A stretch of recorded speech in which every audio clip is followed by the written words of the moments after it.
sudah siap? Kamu mau full video ya, jangan di cut-cut ya. Ini dia penampilan dari E4 Keo Emas. Dikisahkan dahulu kala di kerajaan Daha yang dipimpin oleh raja bijaksana yang bernama Kertamarta. Sang raja memiliki dua orang putri yang berparas cantik, yaitu Dewi Chandra Kirana dan saudaranya yang bernama Dewi Galuh. Walaupun keduanya putri raja, namun Chandra Kirana lah yang paling disayangi oleh rakyatnya. Karena selain cantik, ia juga memiliki budi pekerti yang baik. Hal tersebut membuat Dewi Galuh merasa iri. Lama-lama rasa iri itu pun berubah menjadi rasa benci. Hingga pada suatu hari, Raja Kertamarta ingin menjodohkan Chandra Kirana dengan seorang pangeran dari kerajaan Kahuripan yang bernama Raden Inu Kertapati. Putriku Chandra Kirana, ini sudah waktunya ayah ingin menjodohkanmu dengan laki-laki pilihanku. Siapakah dia, wahai ayahanda? Dia adalah Raden Inu Kertapati dari kerajaan Kahuripan. Dia adalah laki-laki yang baik dan bijaksana. Apakah kamu bersedia, putriku? Saya setuju dengan perjodohan ini, wahai ayahanda. Chandra Kirana pun menyetujui perjodohan tersebut. Karena sebenarnya Putri Chandra Kirana sudah saling kenal dan mengetahui sosok Raden Inu Kertapati. Dewi Galuh yang mendengar pembicaraan ayah dan saudaranya seketika marah dan langsung pergi ke kamarnya. Karena sudah sangat lama dia menaruh hati kepada Raden Inu, sang pewaris tahta kerajaan Kahuripan. Wahai putri, mengapa kau tampak kesal? Mengapa selalu Chandra Kirana yang mendapatkan yang aku inginkan? Pupus sudah harapanku untuk menjadi permaisuri. Aku tidak bisa biarkan ini terjadi. Wahai Dayang, apakah kau tahu bagaimana caranya menyingkirkan Chandra Kirana? Kanjeng Putri, mendengar di luar kerajaan ada penyihir yang sangat jahat. Bagaimana jika kau pergi menemui penyihir itu untuk menyingkirkan Chandra Kirana? Baiklah, aku akan bertemu penyihir itu. Rasa iri dengki dan kemarahan Dewi Galuh membuatnya gelap mata. Dia pun pergi menemui nenek penyihir untuk membantunya menyingkirkan Chandra Kirana. Apa yang membuat putri kerajaan datang kemari dengan begini? Aku punya permintaan. Aku butuh bantuanmu, Nek. Bantu aku menyingkirkan Chandra Kirana. Akan kuberi sekantong emas ini sebagai imbalannya. Baiklah, aku setuju, pasti akan membantu. Nenek penyihir itu menyetujui permintaan Dewi Galuh dengan imbalan sekantong emas. Suatu hari ketika Chandra Kirana sedang berada di taman istana, dia dikejutkan oleh penyihir yang tiba-tiba muncul di hadapannya. Hah, siapa kamu? Wah, kamu tidak beritahu siapa aku. Nenek penyihir hanya tertawa dengan suara yang mengerikan. Chandra Kirana yang mengetahui dirinya dalam bahaya, dia segera lari meninggalkan tempat itu. Namun dengan sigap, si penyihir mengeluarkan mantra. Tiba-tiba, asap tebal muncul menyelimuti tubuh Chandra Kirana dan merubahnya menjadi seekor keong yang berwarna keemasan.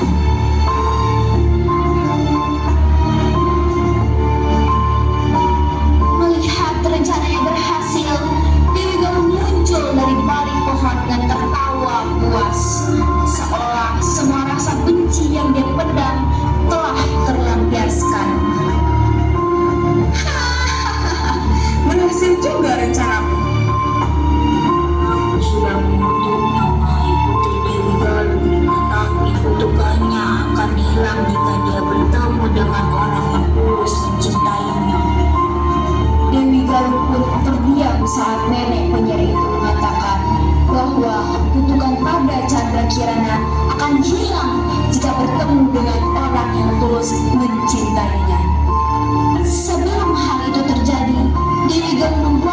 sungai dan membuat berita bohong bahwa Dewi Chandra Kirana telah menghilang di hutan. Chandra Kirana yang telah berubah menjadi keong emas terbawa arus sungai menjauh dari kerajaan Daha. Dia tidak tahu harus bagaimana dan dia hanya bisa pasrah dengan keadaan. Hingga suatu ketika, keong emas tersangkut pada sebuah jaring yang dipasang oleh seseorang. Ternyata jaring itu milik perempuan yang sedang mencari ikan dan biasa dipanggil Bo Rondo. Wah, hari ini lumayan banyak ikan yang aku dapatkan. Keong yang berwarna emas, belum pernah aku melihat keong seperti ini. Melihat ada keong yang sangat cantik dan belum pernah dilihatnya, Mbok Rono memutuskan untuk membawanya pulang bermaksud untuk merawat keong tersebut. Sesampainya di rumah, dia langsung menaruh keong emas ke dalam tempayan. Keesokan harinya, Mbok Rono pergi meninggalkan rumah untuk pergi berladang. Tanpa sepengetahuannya, di pagi hari, keong emas yang dia temukan berubah kembali menjadi wujud manusia.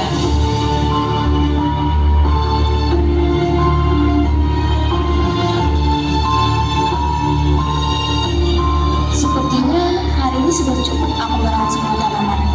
Tak terasa juga hari sudah mulai sore. Aku akan pulang untuk menyiapkan makan malam.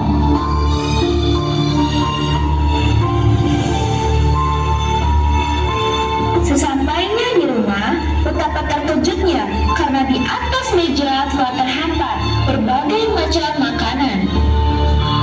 Hah? Siapakah yang memasak yang mendapat masalah? Nggak gerak-gerak sih, Nes. Beberapa keheranan, siapakah yang memasak makanan untuknya? Kejadian ini terus berulang-ulang hingga akhirnya suatu hari Mbok Rono memutuskan untuk pulang lebih awal karena begitu penasaran siapakah yang telah memasak makanan untuknya selama ini.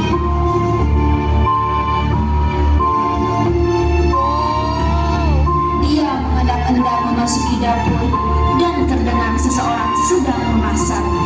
Mbok Rono terkejut melihat gadis cantik sedang memasak di dapurnya. Siapakah engkau, gadis cantik? Chandra Kirana menceritakan semuanya kepada Mbok Rondo, termasuk kutukan yang dimilikinya. Sementara itu, di kerajaan Daha, raja mengetahui dari Dewi Galuh bahwa Chandra Kirana menghilang. Dia segera meminta Raden Inu untuk mencari putri kesayangannya. Raden Inu, putriku menghilang. Tolong cepat cari dia dan bawa dia ke sini dengan keadaan selamat. Tenanglah Raja, akan aku carikan Chandra Kirana, bahkan sampai ke pelosok negeri sekalipun. Kepergian sang Raden diketahui Dewi Galuh. Dia pun segera mengisi penyihir untuk membatalkan pencarian Dewi Chandra Kirana. Nek, aku butuh bantuan lagi. Raden ini sedang mencari Chandra Kirana. Aku mau kau menggagalkan pencariannya. Baiklah, berikan jimat ini kepada Raden Inu. Ini adalah jimat kutukan yang akan membuat dia dulu di saat membara akan aku pastikan pencarian Dewi Chandra Kirana gagal. Setelah itu, Dewi Galuh kembali ke kerajaan untuk memberikan jimat itu kepada Raden Inu. Raden Inu, aku ingin memberikan jimat keberuntungan ini supaya kau bisa menemui adikku. Terima kasih Dewi Galuh. Raden Inu pun memulai pencariannya untuk menemukan Chandra Kirana. Namun anehnya, selama perjalanan ia selalu kebingungan menentukan arah.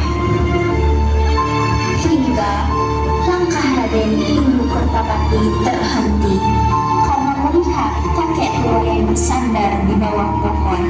Dia pun segera menghampirinya. Kek, apakah kau baik-baik saja? Apa yang kau lakukan di tengah hutan seperti ini? Kakek baik-baik saja. Kakek hanya beristirahat di sini. Kau terlihat lelah. Kemarilah duduk dan beristirahat sejenak. Raden ini pun memutuskan beristirahat sejenak dengan kakek tua itu karena dia sudah lelah sedari tadi. Dia kebingungan menentukan arah. Sembari beristirahat, Raden ini Kertapati menceritakan semuanya kepada sang kakek, termasuk jimat yang diberikan oleh Dewi Galuh. Aku sedang mencari calon tunanganku yang menghilang. Maka itu aku mengembara untuk mencarinya. Saat ingin mencari, aku diberikan jimat ini oleh Dewi Galuh. Dengan tatapan tajam, sang kakek melihat ke arah jimat tersebut.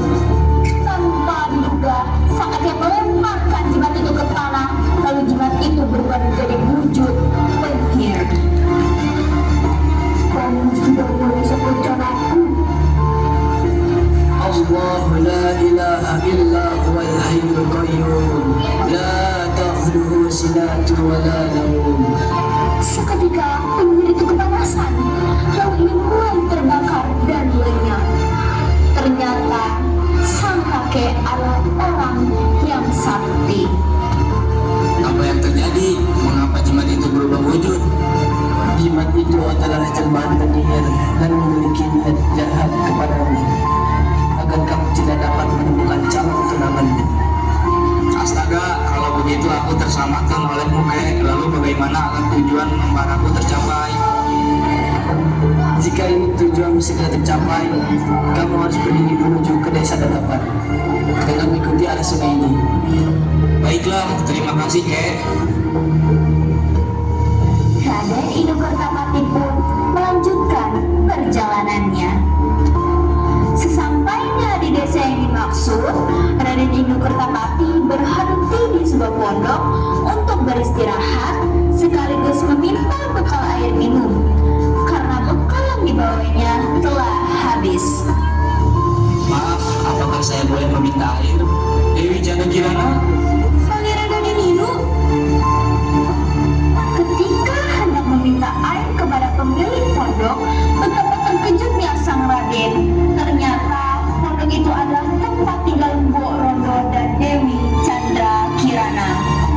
Mereka nampak terkejut dan gembira karena tak menyangka akhirnya bisa bertemu kembali. Pertemuan itu membuat kutukan Dewi Chandra Kirana sirna. Aku senang kamu baik-baik saja. Tenang saja, aku dirawat oleh Bu ini, namanya Bu Rondo. Baguslah, terima kasih Mbak Rondo telah menjaga Dewi Chandra Kirana. Iya, sama-sama. Bu Rondo karena kalian sudah dipertemukan kembali. Dewi Chandra Kirana, ayo kita kembali ke kerajaan. Mereka pun akhirnya kembali ke kerajaan Daha. Dewi Chandra Kirana menceritakan apa yang telah dialaminya selama ini kepada sang ayah. Tidak mungkin, bagaimana bisa dia kembali? Aku harus melarikan diri sebelum mereka tahu bahwa aku yang menyuruh nenek penyihir itu untuk menyingkirkan Chandra Kirana. Setelah mendengar kepulangan saudaranya, Dewi Galuh segera melarikan diri dari istana karena takut mendapatkan hukuman atas apa yang dia perbuat. Lalu seekor harimau pun menghampiri dan menyerang Dewi Galuh. Harimau ketakutan di tengah hutan. Di akhir cerita, dari Inu Kertapati dan Dewi Chandra Kirana menikah, dan Mbok Rondo yang telah merawatnya ikut dibawa pulang ke istana. Dan Inu Kertapati dan Dewi Chandra Kirana hidup bahagia.